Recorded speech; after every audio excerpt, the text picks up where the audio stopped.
Hoje, se Deus quiser, vamos terminar, está bem? O livro de Atos. E vou procurar ser um pouquinho mais prático nesta fase, nesta parte final. E depois vamos voltar a voar como sempre voámos. Para aqueles que têm saudades. Vamos retomar então o livro dos Atos. Vamos começar pelo capítulo 18 e vamos ver os últimos 10 capítulos até ao capítulo 28. Vou me dedicar um bocadinho mais no 18 e se calhar no 19, mas depois os outros vou fazer um breve resumo capítulo a capítulo. Está bem? Então, leiam comigo capítulo 18, versículo 1 a 3. E depois disto, partiu Paulo de Atenas e chegou a Corinto. E achando certo judeu, por nome Áquila, natural do Ponto, que havia pouco tinha vindo de Itália, e Priscila, sua mulher, pois Cláudio tinha mandado que todos os judeus saíssem de Roma, se juntou com eles. E, como era do mesmo ofício, ficou com eles. E trabalhava, pois tinham por ofício fazer tendas.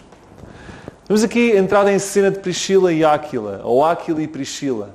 Já repararam que uma parte das vezes falamos deste casal começando pela mulher? Não é por acaso. Porque das 5 vezes que aparece, 3 das vezes a mulher vem primeiro do que o homem. Isto não vai nada contra a ordem estabelecida por Deus. Talvez porque a mulher se destacava mais que o homem. Não sei. Destacava-se pela sua fé. Eu não sei. Mas é uma coisa que eu sei, que eles andavam sempre juntos. Como equipa. E vamos ver o que eles fizeram. E como casal foram um exemplo. E Paulo chegou a Corinto, encontrou um tal de um Áquila e uma tal de uma Priscila. Curiosamente, eles faziam tendas como ele. E Paulo pensou, são judeus, fazem tendas, têm o mesmo ofício que eu, vou-me juntar com eles. E sobre isto quer dizer alguma coisa sobre a parte financeira.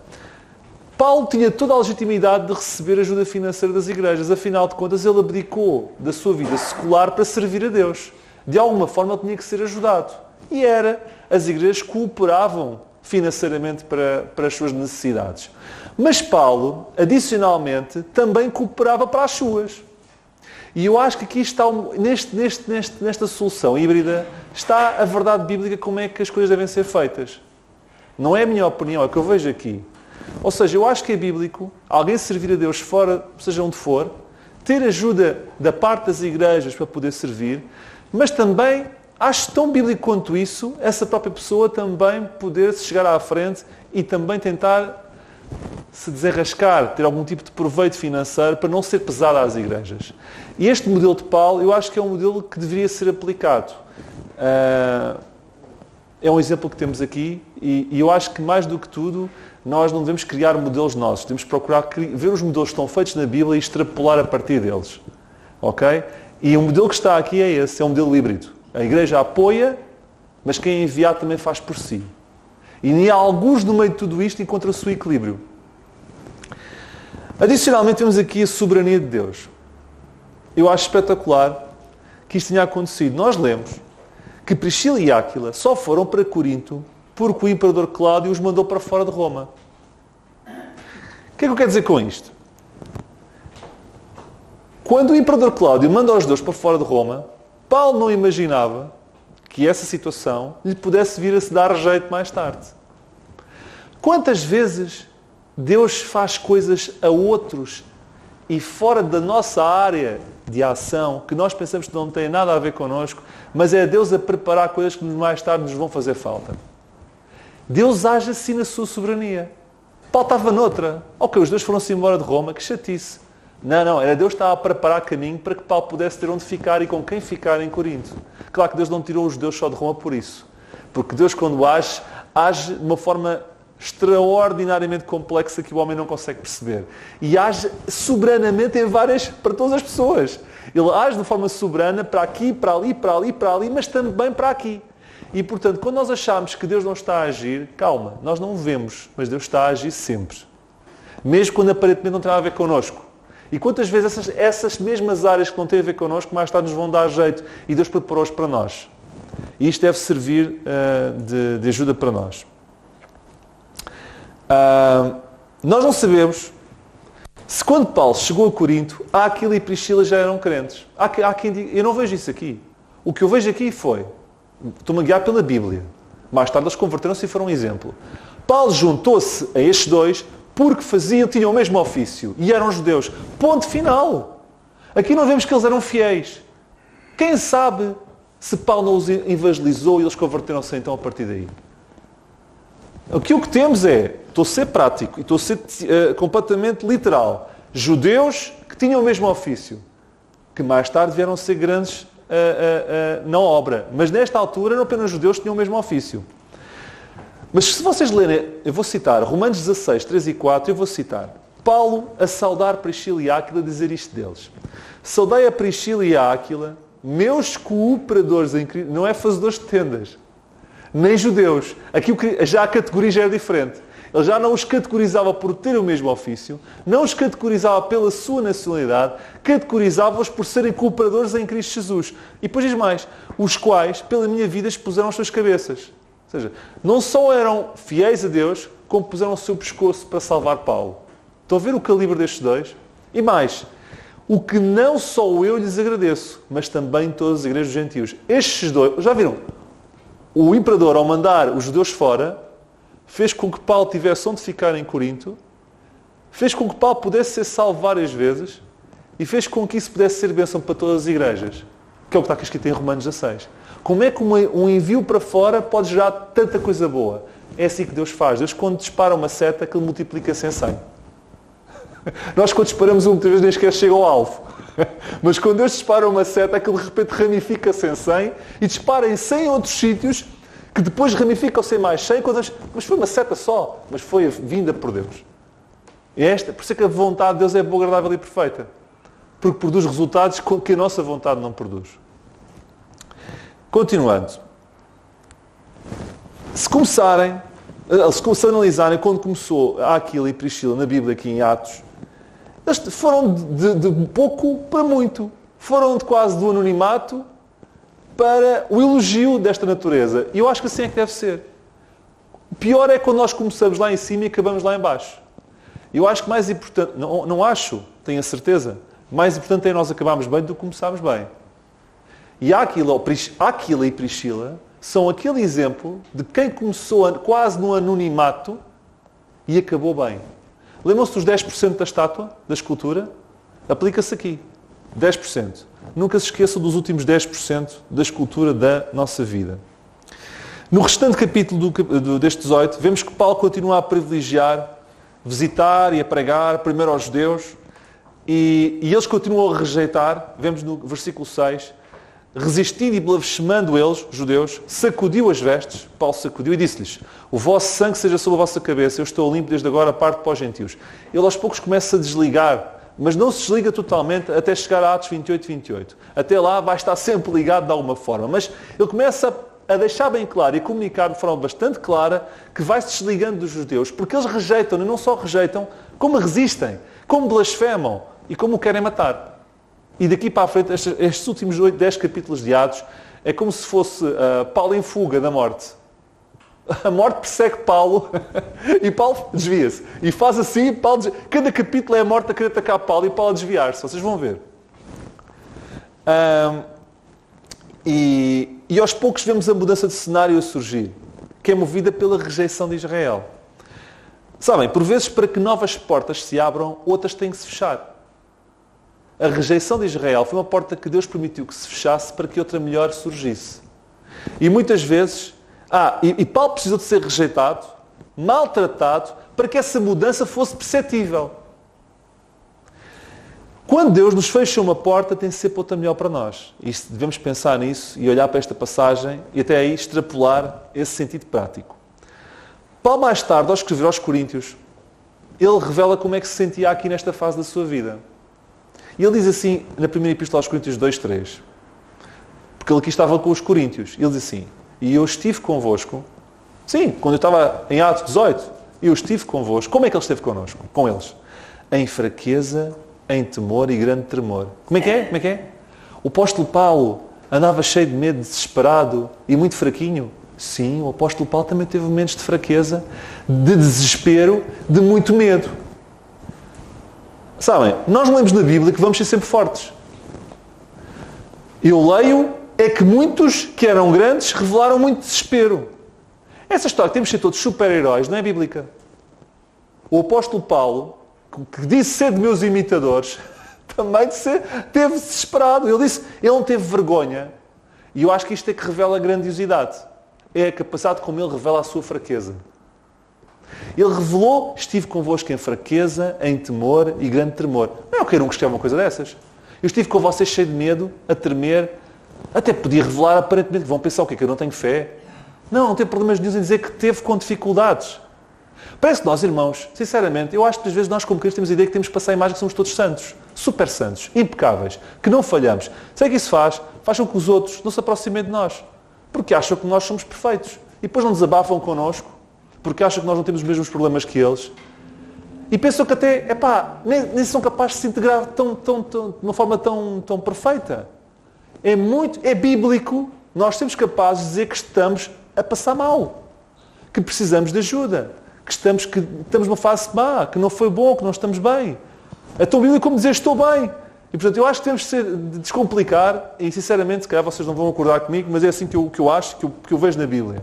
E eu já analisei isso, tal como aos crentes de Bereia, já tirei as minhas próprias conclusões. Eu acho que devemos muitas vezes assumir, quando não estamos bem, que não estamos bem. E até Paulo foi capaz de assumir que estava no fundo do poço. E quando assumimos, Deus age. E é curioso, quando Paulo se sentiu aqui, Deus fez duas coisas para levantar Paulo. Que é a mesma coisa que pode fazer connosco. Mas para isso temos que reconhecer que estamos no fundo do poço. Porque um dos principais problemas que nos levam muitas vezes a não sair do poço é não reconhecer que estamos lá. Eu estou bem, está tudo bem. Não estás. Não estamos. Eu não estou bem. Então não estamos bem. Deus, eu não estou bem. Ajuda-me. Então Deus entra em cena. Certo? O que é que Deus faz? Capítulo 18, versículo 5, nós lemos que Silas e Timóteo vão ter com Paulo. Ele tem uma visita de irmãos. Ele tem uma visita. Ok? E nós lemos o seguinte. E quando Silas e Timóteo desceram da Macedónia, foi Paulo impulsionado. Vocês já viram isto? A visita de irmãos deu força a Paulo. Agora faço uma pergunta inversa. Quantas faltas de impulso nós já causámos por deixar de visitar outros? Eu faço a pergunta inversa.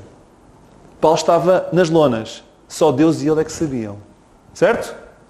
Não estou a ver Paulo aqui está com um cartaz a dizer, estou mal, ajudem-me. Não, Deus sabia. Deus envia estes dois. E Paulo foi impulsionado.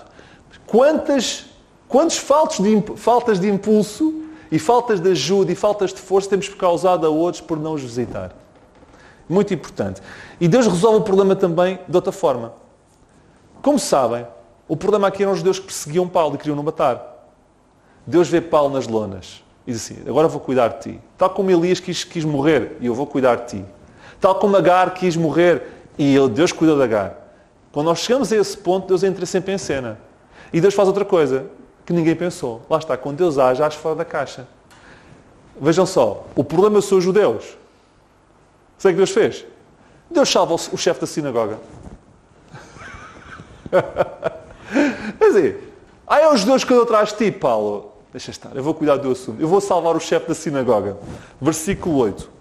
E Crispo, o principal da sinagoga, creu no Senhor com toda a sua casa. E muitos dos coríntios, ouvindo, creram, foram batizados. Pois, havia um problema, eu resolvo. Eu vou salvar o chefe aqui dos maus. Que nós somos os maus, estou a brincar. Eles estão a fazer mal, eu vou salvar o chefe. E com a salvação do chefe, muitos, de repente, já não perseguiram Paulo. E Paulo animou-se. Estão a ver? Isto aqui é uma passagem que eu gostava de realçar. Eu não tenho muito tempo, eu não posso perder muito tempo nisto, está bem? Tenho que voar. Paulo é novamente preso e apresentado a Gaio. Depois de passar esta fase boa, ele é novamente preso. Perseguem-no, ele fica preso, ele é apresentado a Gaio, o procônsul, sobre uma seguinte acusação, que está no versículo 13. Este persuade os homens a servir a Deus contra a lei. Esta passagem é muito importante, porque o Império Romano não tinha nada de dizer contra a lei dos judeus, a lei mosaica. Ele tinha uma boa relação com os fariseus e com os saduceus, mas quando ele diz que ele era contra a lei, está claramente a mostrar que Paulo tinha um ministério distintivo. O ministério de Paulo era contra a lei. Percebem? Não era da lei. Até os outros reconheciam que ele era contra a lei. Portanto, eu estou a citar esta passagem para vos mostrar que a lei não sendo motivo de objeção, se ele era contra a lei, é porque não seguia a lei de Moisés. Entendem? Versículo 23, vemos Paulo a começar a terceira viagem missionária. E diz assim: e estando ali há algum tempo, partiu, passando sucessivamente pela província da Galácia, Frígia, confirmando todos os discípulos. Começa aqui a terceira viagem missionária. E nesse contexto se separam com Apolo, na terceira viagem missionária. Um homem fiel. E a Bíblia fala-nos um pouco sobre Apolo no versículo 24. Que ele era eloquente e poderoso nas Escrituras. No final do versículo é o que diz, ok?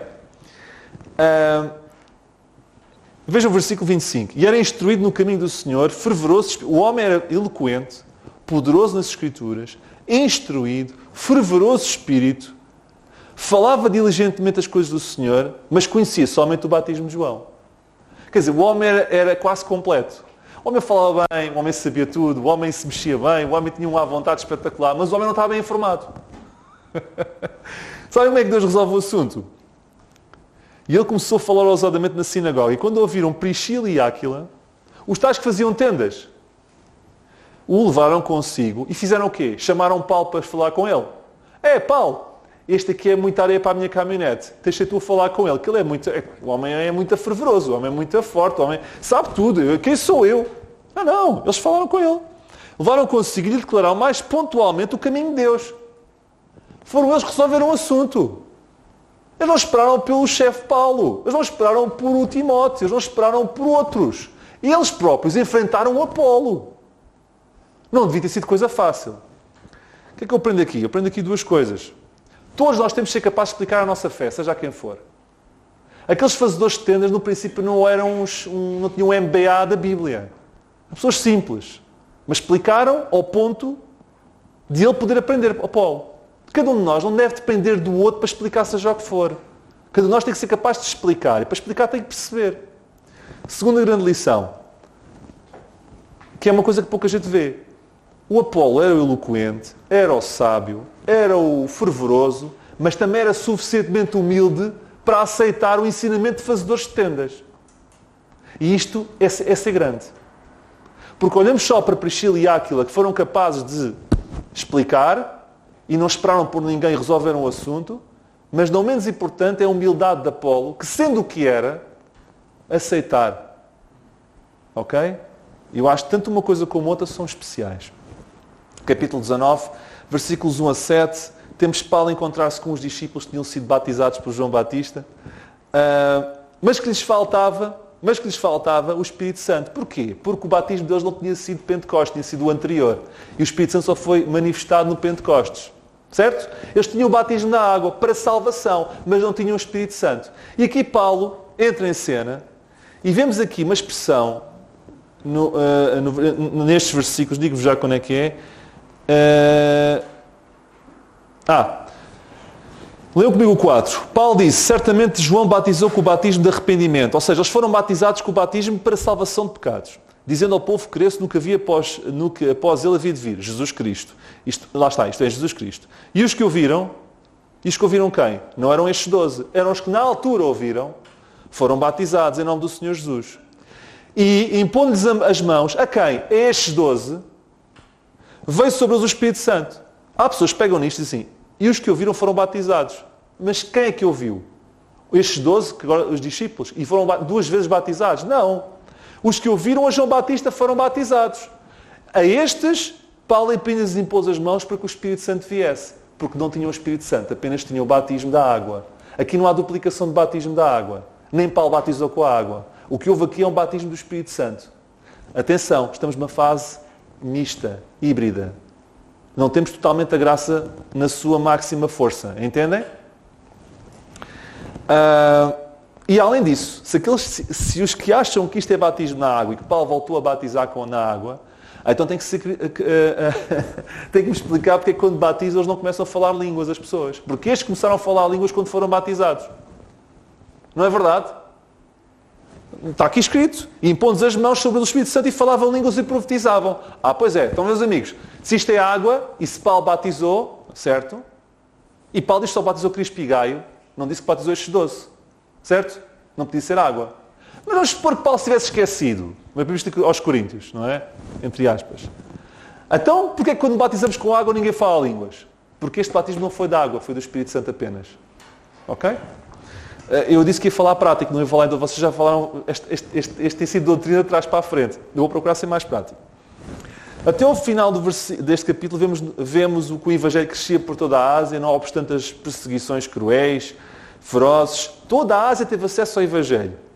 E até ao final deste capítulo vemos os intentos de Satanás para atacar Paulo e para o matar. Para tal, utiliza um camarada meu, um Demétrio, um Orífes, e um Alexandre, que eu acho que é o Alexandre o Latueiro, que mais à frente é falado, que causou muitos males a Paulo. Ok? Cuidado com os Orífes, está bem? Eles são perigosos.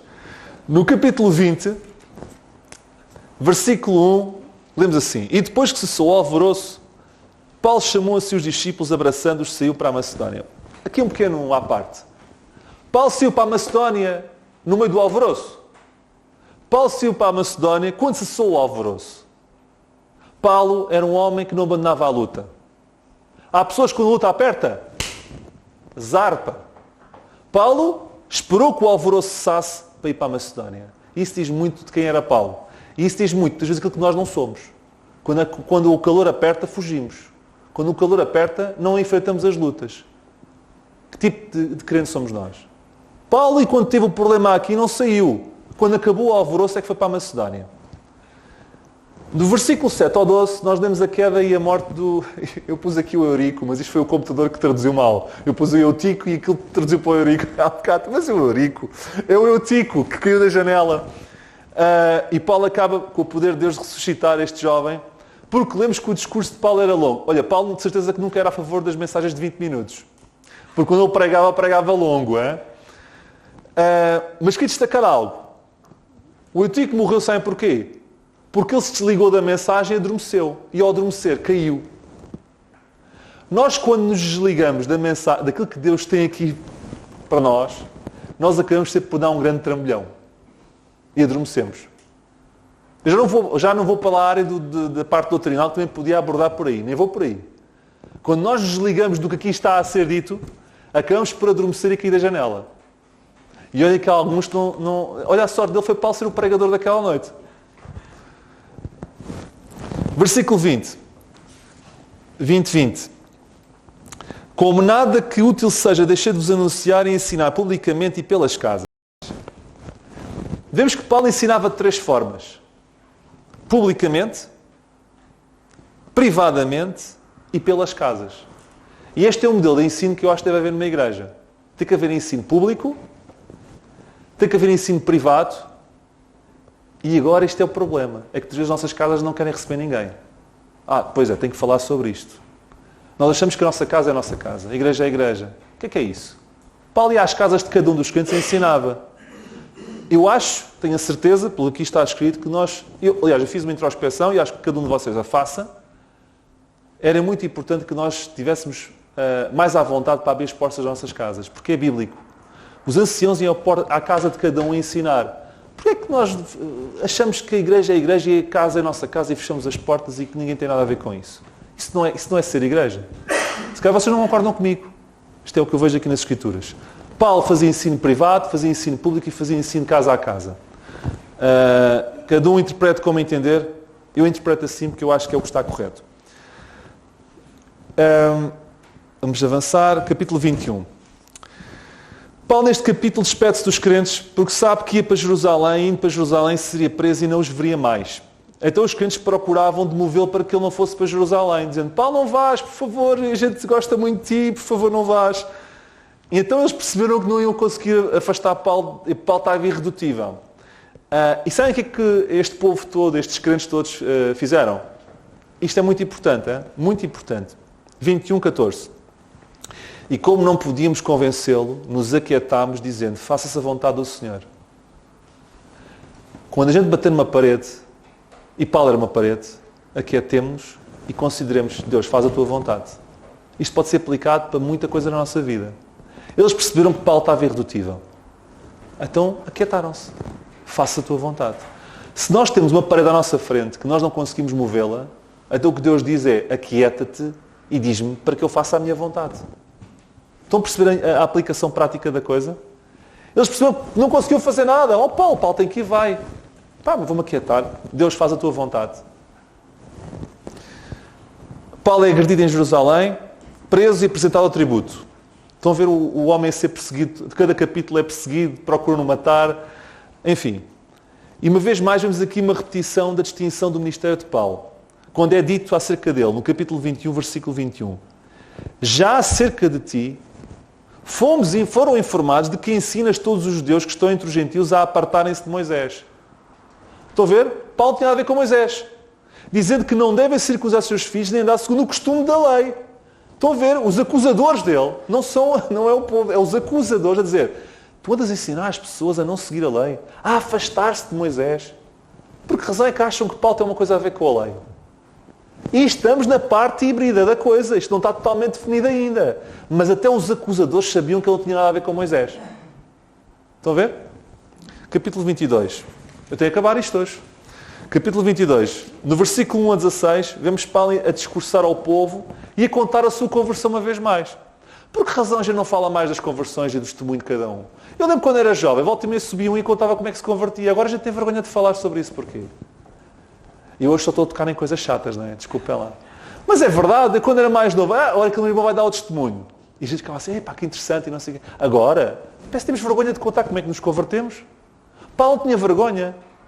Paulo, eu só vejo aqui nestes últimos 10 capítulos, 3 vezes, a falar sobre a sua conversão. E muitas vezes não eram os crentes lá da igreja, eram governadores, era gente importante, como vamos ver.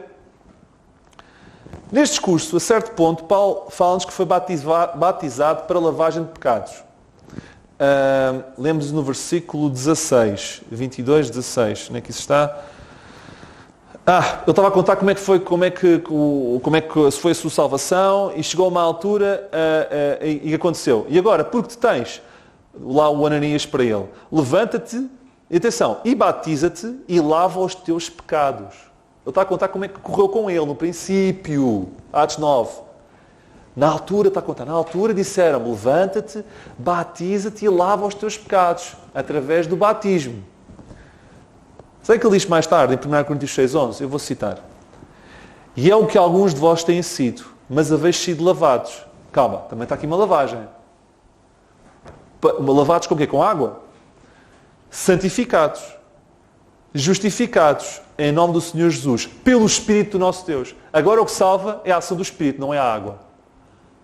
Então não há diferença? Mais, Tito 3:5. Não pelas obras de justiça que houvéssemos feitos, mas segundo a sua misericórdia nos salvou pela lavagem. Agora é que vai ter aqui água, não é? Lavagem do quê? Da regeneração e da renovação do Espírito Santo. O Espírito Santo outra vez ensina para salvar. Estão a ver a diferença? Paulo reconhece que precisou da lavagem da água para a salvação. Mas depois, mais à frente, diz aos outros que a salvação é por uma lavagem que é feita pelo Espírito Santo. Então não há uma coisa diferente? Há diferente. O que é que se passou aqui no meio? Atos. Por isso é que é importante perceber Atos. Ok? Capítulo 23. Paulo é exposto perante o Sinédrio, que é o espaço do poder judaico composto por fariseus e saduceus. E aqui Paulo foi inteligente. Paulo era inteligente. O homem, confesso que ele era bastante inteligente. Ele viu que os outros estavam a querer dar cabo dele. E estavam os dois, os fariseus e os saduceus, prontos a morder. E Paulo, com a ajuda de Deus, pensa assim: eu vou pôr uns contra os outros. E pôs. Eu sou fariseu. Eu acredito na ressurreição. E os fariseus, isso mesmo, eu também acredito na ressurreição. Os saduceus, como não acreditam, o quê? Tu acreditas na ressurreição? Acredito, sim. Eu também, a fariseu, também acreditava. E depois, quando passado um bocado, já eram os fariseus e os saduceus estavam à guerra um com o outro. Já não era contra Paulo. Eram os fariseus e os saduceus que estavam a lutar uns contra os outros, gladiando-se com palavras. Paulo conseguiu virar o tabuleiro ao contrário e pôr aqueles que estavam a acusá-lo a discutir entre si. Foi o que se passou no Sinédrio. Mas aquilo foi só de pouca dura. Eles depois acalmaram-se e voltaram-se a virar contra Paulo.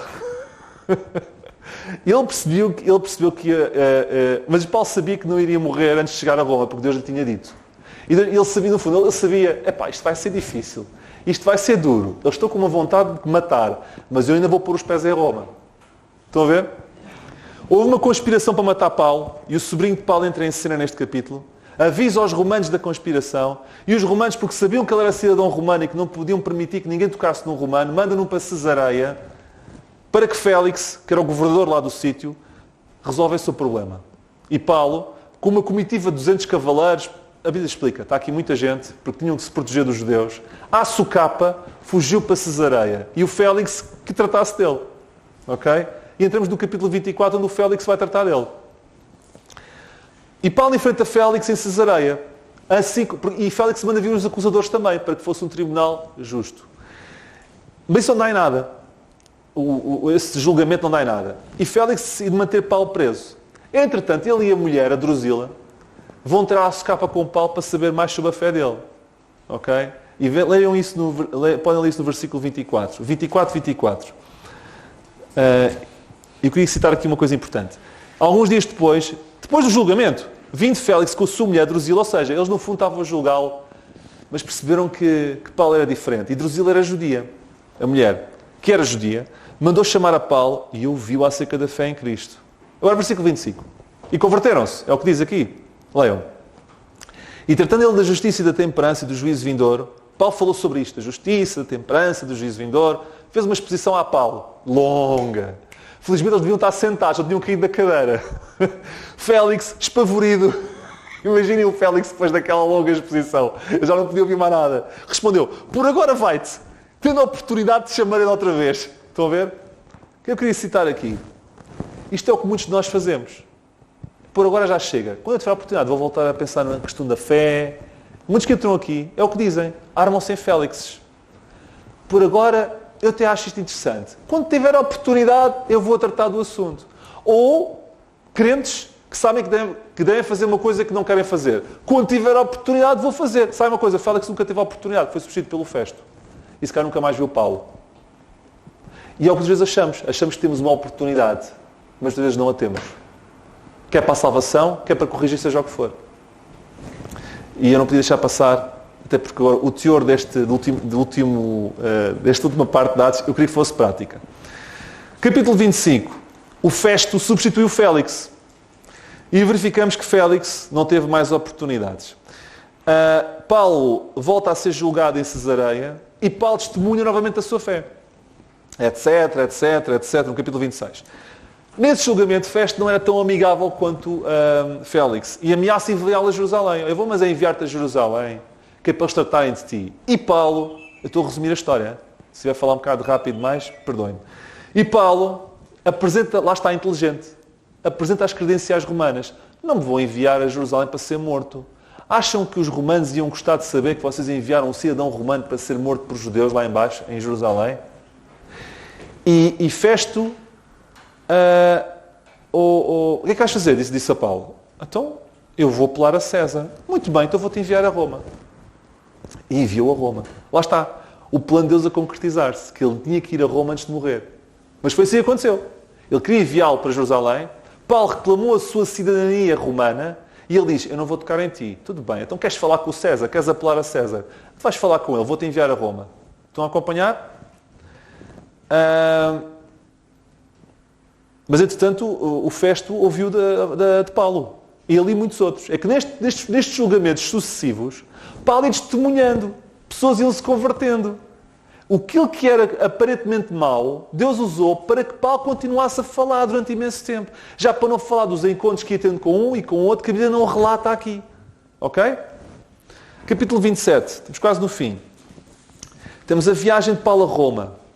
E Paulo faz uma recomendação para ficarem todos em Creta, porque ia haver um grande temporal. É melhor ficarmos aqui em Creta, vamos passar aqui o inverno, que isto vai ser uma coisa complicada, esta viagem.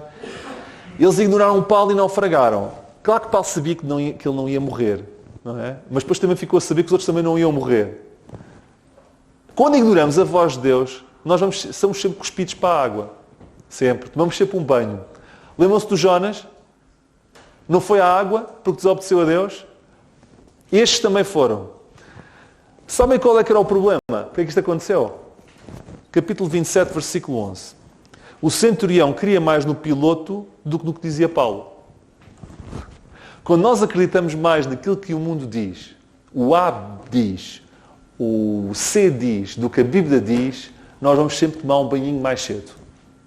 Perceberam? O importante é não acreditar mais noutra coisa a não ser naquilo que Deus diz. Porque quando pomos em causa o que Deus diz, corremos o risco de saltar durante um tempo borda fora. Estão a ver? Está resumido o naufrágio de Paulo, assim muito resumido. Eu estou já a fazer em modo concorde, já perceberam, não é? Se não acabávamos aqui isto a tempo. Capítulo 28, e vou já terminar brevemente. Paulo chega a Roma, é colocado em prisão domiciliária, e no versículo 24 do capítulo 28 nós lemos que alguns criam no que se dizia, mas outros não criam. Volta e meia ficamos frustrados quando falamos e as pessoas não creem. É normal. Paulo também falava, e olha que ele não falava pouco. E alguns criam e outros não criam, faz parte. Só que estes que não criam eram os judeus, que Paulo ainda estava a tentar. E Paulo, depois disto, frustrado da vida porque o Paulo estava... Reparem, Paulo estava farto de ser perseguido. Quem esteve a fazer isto tudo sempre foram os judeus. Nestes últimos 10 capítulos, os últimos 10 de Atos, cada capítulo são judeus a querer matá-lo ou a persegui-lo. E Paulo já farto deles. Desculpem, mas é mesmo assim. Versículo 28. Seja-vos, pois, notório que esta salvação de Deus é enviada aos gentios e a ouvirão. Vocês não ouvem, os gentios vão ouvir. Vocês não querem saber disto para nada. Então, tudo bem, eu vou tratar com os gentios. E havendo ele dito isto, partiram os judeus, tendo entre si grande concórdia. Eles não gostaram, pois. Eu estava a falar para eles. Exatamente. Vimos que após esta decisão, e a partir daqui nós temos claramente o fechar do processo. Já não há mais solução híbrida de reino versus graça. A partir daqui é graça pura. Paulo dedica-se claramente para os gentios e vemos aqui depois como é que se encaixam as últimas epístolas em que claramente não há nada de resquícios de nada, nem de obras da lei, nem nada. Acontecem a partir daqui. Ok? E para terminar, nós lemos no versículo 30 que Paulo ficou 2 anos. Depois disso, ele teve paz. 2 anos inteiros na sua própria habitação, que ia lugar e que recebia todos quanto vinham vê-lo. Parece que entramos noutro capítulo. Quer dizer, os últimos 10 capítulos foi foge daqui, foge dacolá, prisão para aqui, prisão para acolá, vai para um lado, vai para o outro, vai matar, vou reclamar que não quer ser... E aqui, o homem alugou uma casita, estava contente e calmo, os outros vinham vê-lo e ele falava. Sabe uma coisa? Sem impedimento algum. É o que nós lemos no versículo 31. Ele falava toda... E de repente a gente aceitava, sem impedimento algum. Sabe uma coisa? Quando o caminho de Deus produz estas coisas. Quando nós fazemos o que Deus quer, chegamos a um ponto em que vivemos isto como Paulo viveu. Paulo aqui estava nas 7 quintas. Valeu a pena tudo aquilo que aconteceu. Agora estou como eu quero. Na minha casinha, falar de Deus. Já ninguém me chateia, ninguém me manda para a prisão, já não vou a julgamentos. E estava bem. E vemos que após esta decisão de partir para os gentios, é como se Paulo tivesse tirado um peso de cima dele. E até a sua vida exterior se acalma. E isto é curioso. E com isto terminamos o livro de Atos. E se Deus quiser, no próximo voo vamos tentar fazer Romanos inteiro. Vamos ver se conseguimos. Que o Senhor nos abençoe.